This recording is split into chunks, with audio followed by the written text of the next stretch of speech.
Welcome.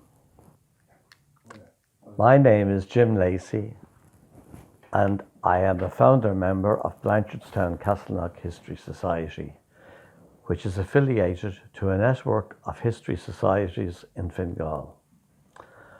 I am the author of 3 history books, all relating to that area of Fingal, County Dublin. I have also been involved with other books relating to Fingal and Dublin in general, and I had my own programme, Rambles in Dublin West, for just over 2 years on Phoenix FM. I have 2 stories for you. One goes back to Dublin in 1966. It is about teenagers, including myself, aged 17 at the time, moaning about Dublin being so boring and nothing ever happens. It's a true story. The other relates to an incident that happened in late 1945.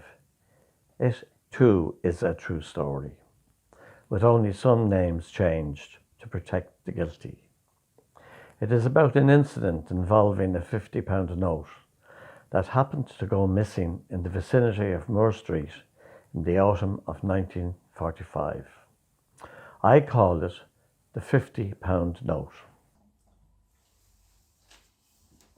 In the winter of 1972, I was working as an insurance agent in a North Dublin suburb, one of the earlier local authority housing estates.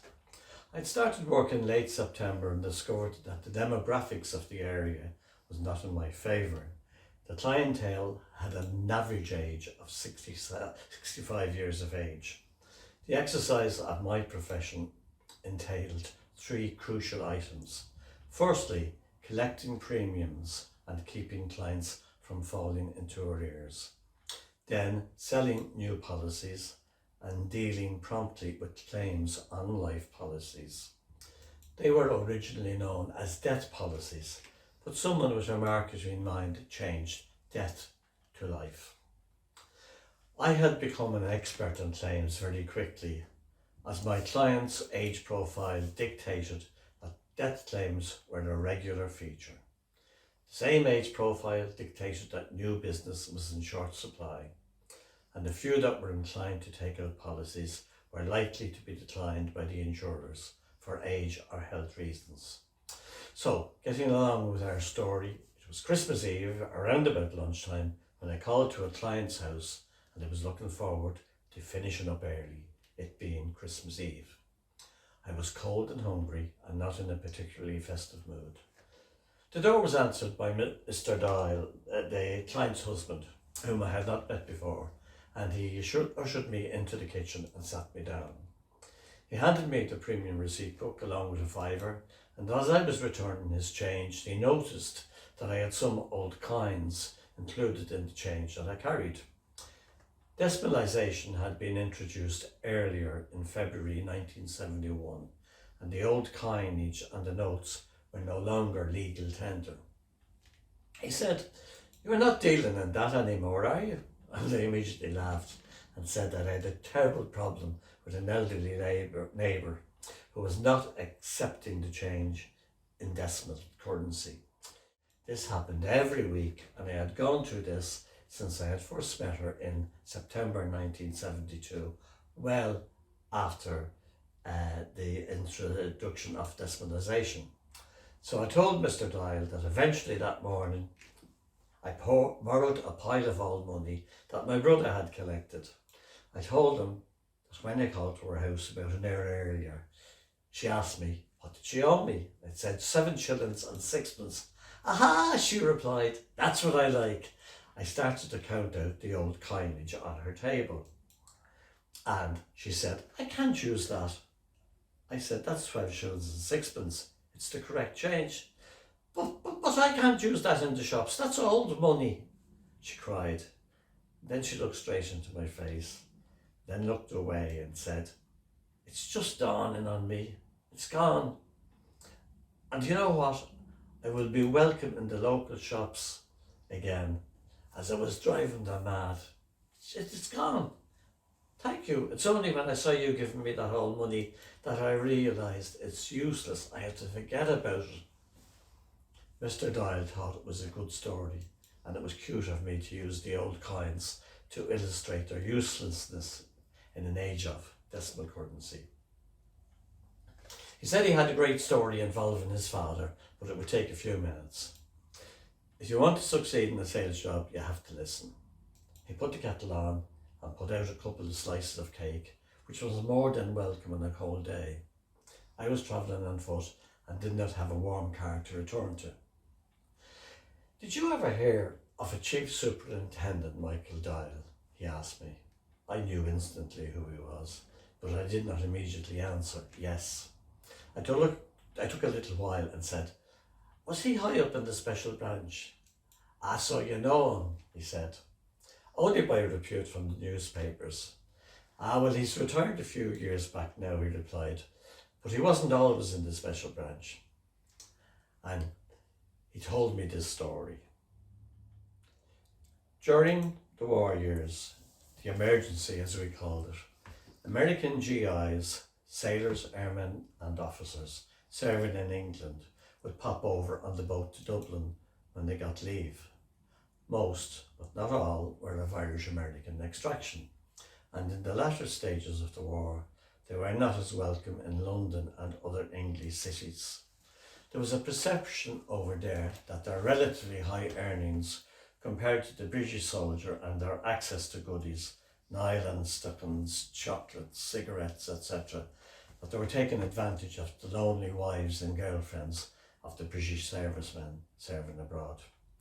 So Dublin to American GIs and officers was more welcoming, with its bright lights, cheaper food and drink, and no blackouts or curfews. These tourists brought good business to hotels, shops, bars and restaurants, but as in most big cities, they were sometimes exploited or conned or robbed. Dublin was by and large a safe city, but there was poverty, and where poverty exists, so does crime. One day, an American Forces tourist approached the Garda, reporting that he was pickpocketed, somewhere in the vicinity of Henry Street, Moore Street.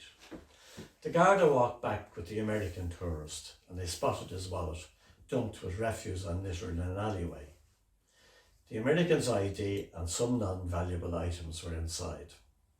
The American said that he had an Irish £50 note and some smaller notes in sterling, and these were missing also.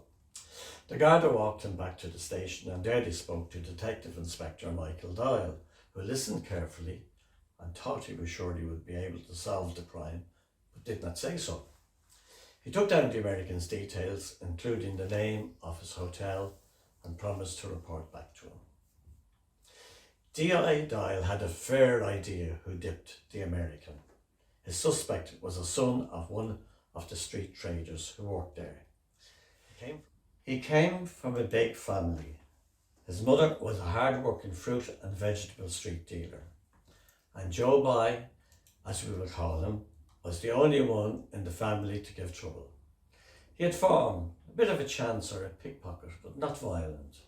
A £50 note would be a scarce note in Dublin in 1945, and it would be hard for Joe By to pass it around Monto, where he lived. That evening, Inspector Doyle arranged a raid in Monto, where Joe By lived with his mother, let's call her Molly, and his brothers and sisters. Their father was dead. It was early autumn, and just as twilight faded into darkness, 4 carloads of police pulled up in the street where Joe By and family live. The Gardaí were allocated to their respective houses, armed with search warrants, and they jumped out from their cars. Just as the last car door slammed, the street lights flickered and went out, and lit up windows of the tenement houses suddenly were dark. It was not uncommon for power cuts at that time, as fuel was rationed owing to the emergency. However, the timing was suspicious. Inspector Doyle and 2 Gardaí rapped sharply on Molly's door.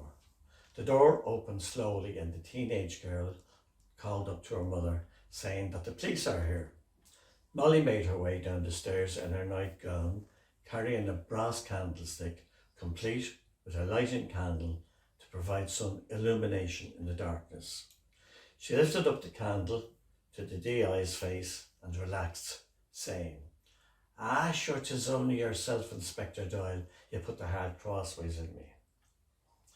Inspector Doyle came straight to the point and said that a tourist had been pickpocketed in or around Moore Street, and it was a most serious matter as he was an American tourist and an officer in the United States Army. He said they were searching each house on the street. Molly handed them the candlestick and said, "You're welcome to search the whole house. I know you're here because of Joe By's farm, but he's put all that behind him. He's walking out with a lovely girl and he's getting regular work down in the docks." The inspector went upstairs with his two guardie and they thoroughly searched the house, high and low, and every nook and cranny, and found nothing. On his way out, he said to Molly, "If you have the £50 note, give it to me now and there will be no more about it. I just don't want the American ambassador having me sent back on the beat. So Molly, are you going to help?" She replied saying, "I let you all over the house poking into all my presses and wardrobes, and now you're insulting me, making me out to be a robber." "Well, Inspector," she said, folding her arms, "I would swear in the Bible that nobody living in this house has that £50 note." Inspector Doyle had nothing more that he could do, and he returned her candle and bade her good night. Over the next few years, he transferred to the Special Branch and was kept busy as the IRA were back in business. Yes, at times he still mulled over the £50 and was sure he was right about Joe By having the £50. He walked away until his retirement in the late 1950s. One day in the mid-1960s, Mr. Michael Doyle, retired detective chief superintendent, was strolling along Henry Street and turned into Moore Street and saw a young woman and stopped in his tracks. It was Molly, the lady whose home he raided that night in 1945. It couldn't be. Sure, Molly must be in her 60s, he thought. He walked over to the stall and paused and asked the lady, "Is this Molly's stall?" The lady turned her head and called, "Molly." An older lady with a slight stoop in her back turned to Mr. Doyle, straightened up and turned to face him. She smiled gently, saying, "Don't tell me," and looked him over, saying, don't tell me," paused and said, "It's Inspector Doyle, isn't it?" He answered, saying that the lady now standing beside her was what made him stop. "She's the spitting image of you, Molly, as you were 20 odd years ago," he added. Molly laughed, saying, "She's the girl that answered your knock that night you came looking for the 50 quid. She laughed and lowered her eyes and glanced to her right for a split second. "Molly," he said, "will you come over to Mars and have a drink and a ham sandwich for old time's sake?" She then said, "Come back in 20 minutes, I've some work to do." So we went for a walk and returned 20 minutes later on the dot. He looked at her curiously. She did not have that lippy on earlier, he thought to himself, and she seems to have tidied up her coat and scarf. They sat down in a quiet corner of the pub, exchanging pleasantries and chatting about old age. He asked about Joe By. He's settled down, a family man, working in security," she remarked with a smile. Molly broke the ice. "You're here about the 50 quid, she said. "Indeed I'm not. Sure, that was 20 odd years ago. And in any case, I'm retired," he retorted. "Will you have a sup at the crater?" he offered. You'll make me drunk," she said smilingly, and went up to the bar and returned with the drinks, 2 Jameson whiskies and a small jug of water. They sat there reminiscing about the old days and the state of Dublin. Molly sat up straight, saying, "Can I return that round? It's not fair. You paid for the stout and sandwiches." She brought another 2 jemmies and said, "I told you the truth that night when I told you that I would swear in the Bible that nobody living in my house had the £50 note." Doyle exhaled in exasperation and said, "Well, If nobody's living in your house had it, who had it? She turned around looking straight into his eyes and said, you had it. The £50 note was rolled up tightly and shoved up the candlestick you were carrying around in your search. They both sat there laughing their heads off, she content to confess something that bothered her conscience for years. He with his last case closed and both happy with the result. Incidentally, Dial was not the hard-working detective's name. It is based on a true story, and the man is since long gone to his eternal reward, as have Molly and Jobai.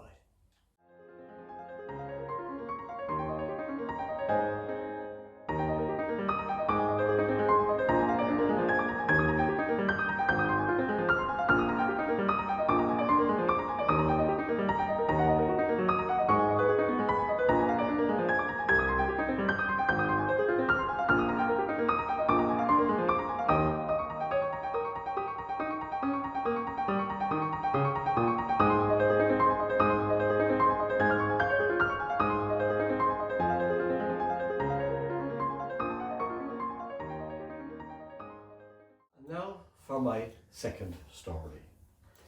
Nothing ever happens in Dublin, or does it?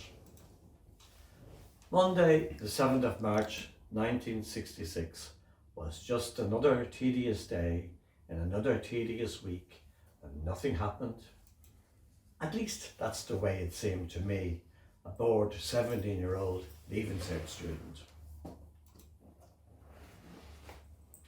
At about 7:30 p.m.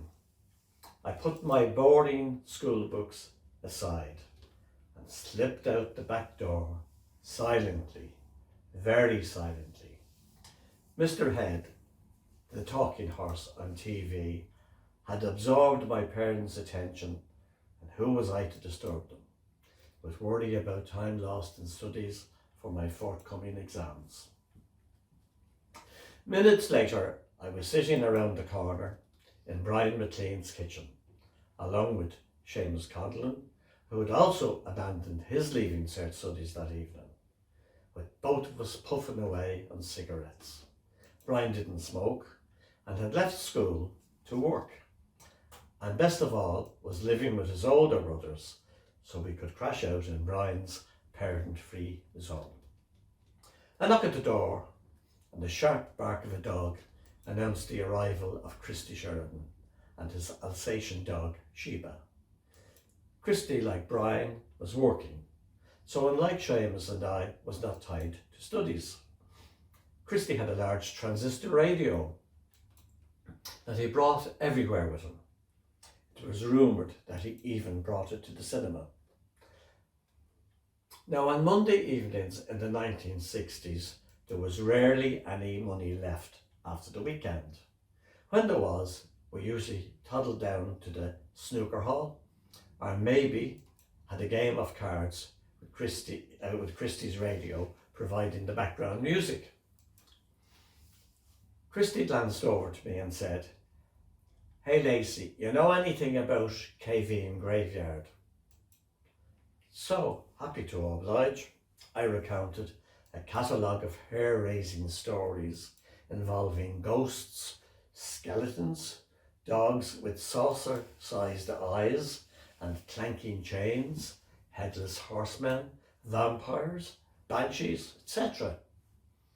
"Right," says Christy, "we'll go up to the KV Graveyard and have a deco. The dog needs the ramble in any case." So, with nothing better to do and the prospect of a bit of diversion, we all put on our coats and set off in the darkness for KV Graveyard. Some of you may or may not remember Radio Caroline, but in any case, it was permanently tuned in on Christie's transistor and had the best pop music, and it was blaring away as we walked.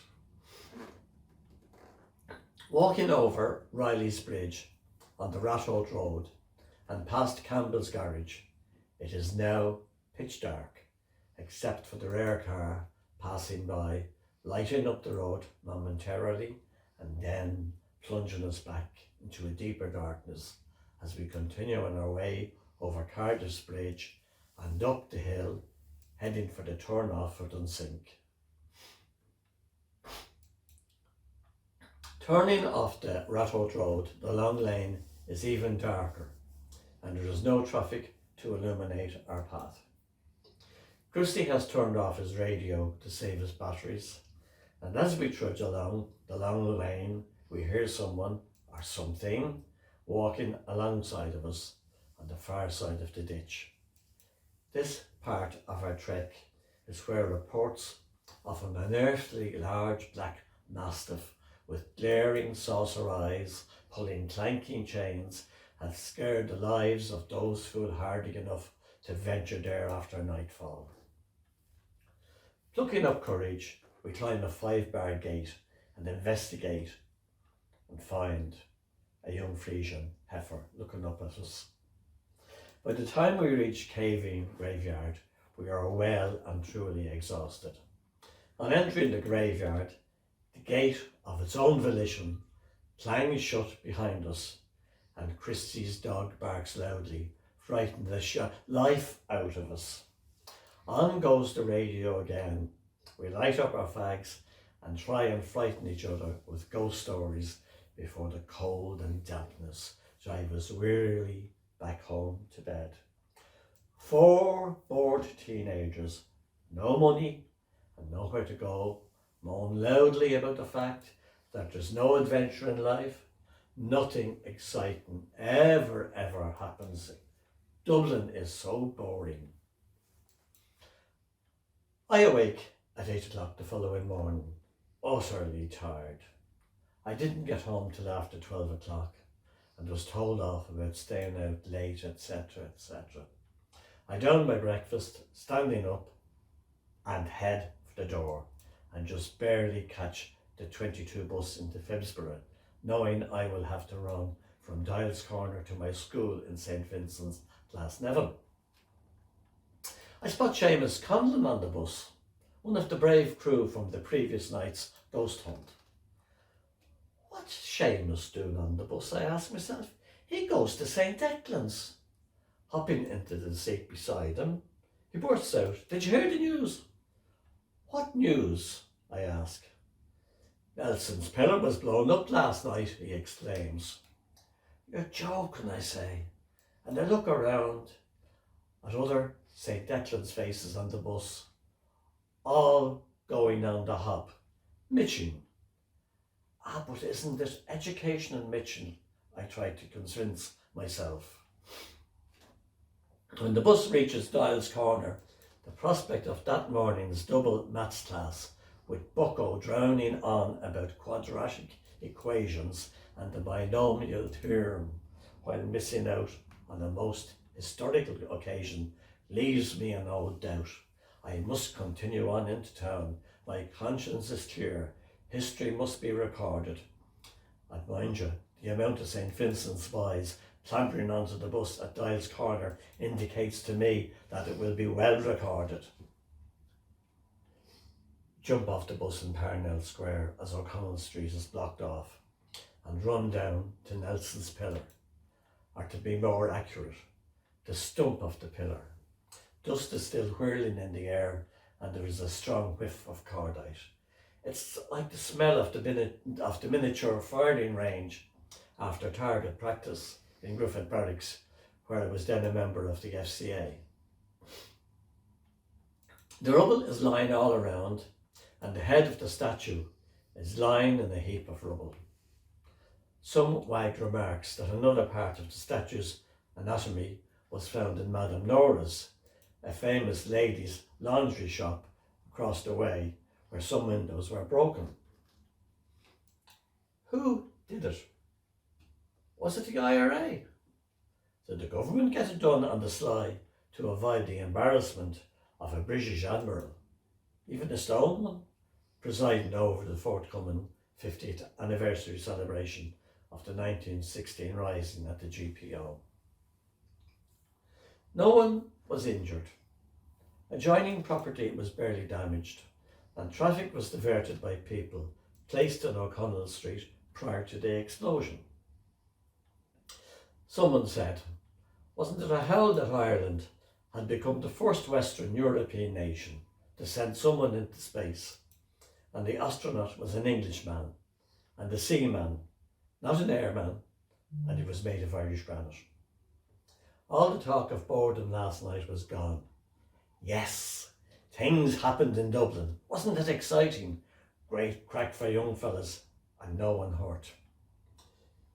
3.5 years later, on Saturday afternoon, October the 5th in Derry, a few cracked heads and the justifiable anger of civil rights marchers would evolve into a 30-year war with thousands of deaths and more injured in appalling ways. We spent the rest of the day hanging around and returned home, timing our return to coincide with our normal homecoming time. Some of the St. Declan's boys appeared in the evening newspapers, inspecting the rubble, and were caught out. They were the only ones I knew of, apart from Stephen Maughan, a taxi driver whose taxi was wrecked, to suffer any consequences as a result of the destruction of Nelson's Pillar. The people who blew up the pillar were never apprehended, nor did there seem to be any great interest in their apprehension. After the explosion, the stump of the pillar had to be removed, and the army were called in. A big crowd gathered several days later to watch the army detonate their explosive charges, which was difficult as they were placing the explosives lower down at ground level, and the surrounding buildings created a canyon effect, restricting and confining the shock waves of the explosion, and thus increasing the force of the explosion at street level. As a result, nearly every window in O'Connell Street was shattered. The crowd that had gathered at the site were good-humoured, singing Irish ballads and rebel songs. As far as I can recall, Ronnie Drew and the Dubliners performed a free concert that night. The arm doing the rounds that night was that poor Father Matthew, the apostle of temperance, whose statue is on O'Connell Street, standing virtuously between Parnell, an adulterer, Nelson, an adulterer, and Daniel O'Connell, who also had a similar reputation, might come down off his pedestal and join in the celebrations, now that there was one less sinner to contend with. So, who blew up the pillar? The IRA denied any knowledge of it. Well, they would, wouldn't they? And in any case, they were on ceasefire since 1962, after their border campaign had fizzled out. The Guardian picked up Joe Crystal and some of his organisation for questioning. Crystal had left the mainstream IRA in 1955 and had taken some of the best officers and men with him and joined with Liam Kelly, who had earlier formed an organisation called Saoirse. Crystal felt that the mainstream organisation at the time was not moving hard enough and fast enough. He took off with his men in a series of attacks on customs posts, electrical power stations, military installations, RUC barracks, etc., thus preempting Operation Harvest, the IRA's long-planned border campaign. Brendan Bean, a former IRA member himself, maintained that the first item on the agenda at most meetings of Irish Republicans was the split. From a purely military viewpoint, Crystal's outfit performed pound for pound better than the mainstream organisation and had lost no members in action. By 1966, Joe Crystal was lecturing in law in the College of Commerce at Mines and was organiser and founder of Ireland's leading cycle race, the Ross Talton. It is acknowledged by most people close to Irish republicanism that it was probably Joe's operation. It was precisely planned, no one was injured, and the target was taken out. Mission accomplished. Joe Crystal died in 1998.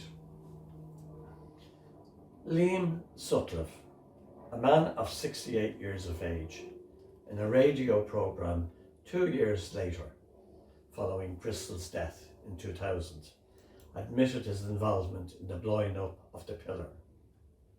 He said it was called Operation Humpty Dumpty.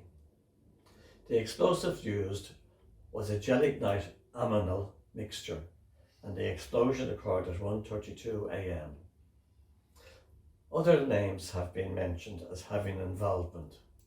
One was a Breton nationalist who lived in a seaside town in County Wicklow, who is now dead.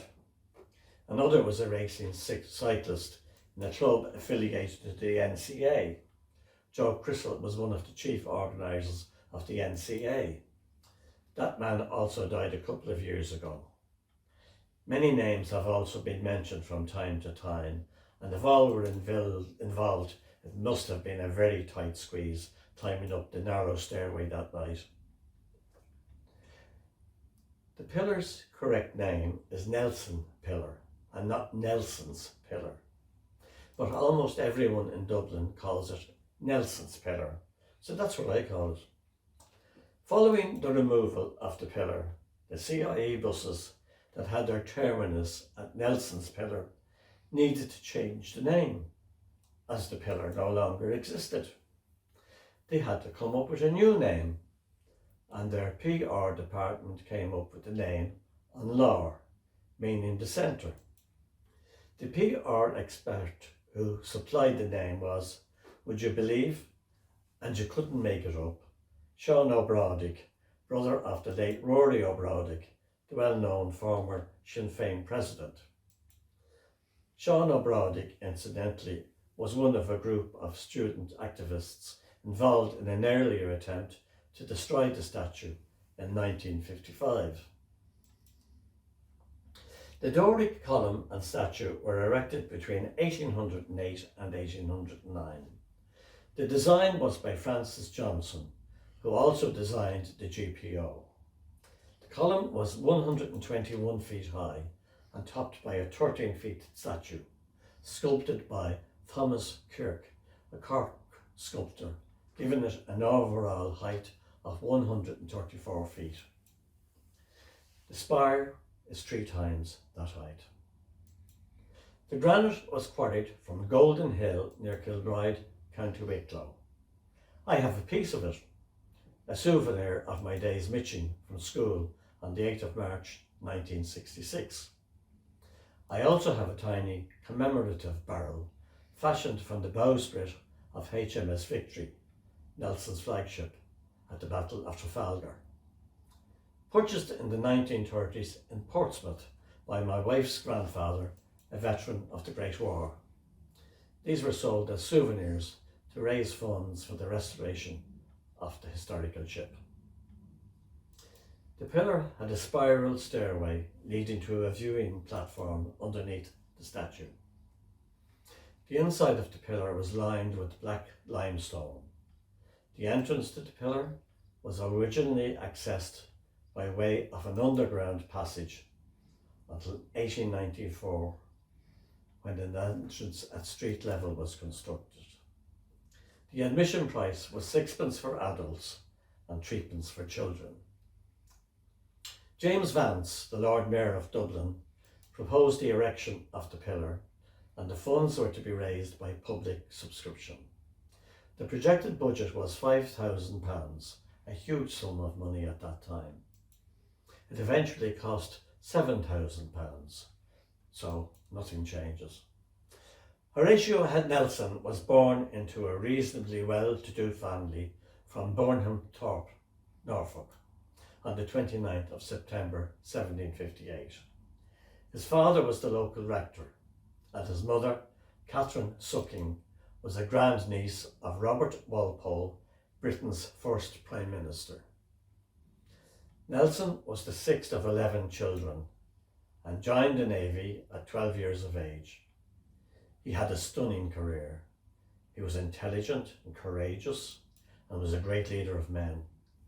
His effect on close subordinates was mesmeric, and his sailors adored him. Nelson lost the sight of his right eye at the siege of Calvi in Corsica and lost his right arm at Santa Cruz, Tenerife. Some Dubliners added that he lost his head in Dublin. His most famous victories were inscribed on the base of the pillar: Cape St. Vincent, the Nile, Copenhagen and Trafalgar. The Battle of Trafalgar was Britain's greatest naval victory, a bittersweet one. During the fighting, a French sniper fatally wounded Nelson, and he died of his wounds 3 hours later. Incidentally, 1,683 Irish men were engaged in that battle, according to the Navy pay list record, and it even included an 11-year-old boy called Danny Moore. Nelson's personal life was a mess. He abandoned his wife Fanny Nisbet and had a scandalous affair with Lady Hamilton, the much younger wife of Sir William Hamilton, British ambassador to Naples. Lady Hamilton came from a humble background. She had many affairs with different men. It must be said that she was an incredibly beautiful woman and was exploited by evil men as a young girl. Her husband, an old man, encouraged the affair with Nelson, the great naval hero, and was content to bask in the reputation of his wife's lover. The whole affair did not credit any of them and detracts from Nelson's glory to this day. I was in Sydney 14 years ago and came across a large statue of Queen Victoria. I discovered that it had been originally in Leinster Lawn, outside the seat of the Irish government. The Irish state were aware that the Australian government would welcome a gift of the statue, and we were happy to oblige. A much better way of removing unwanted statues.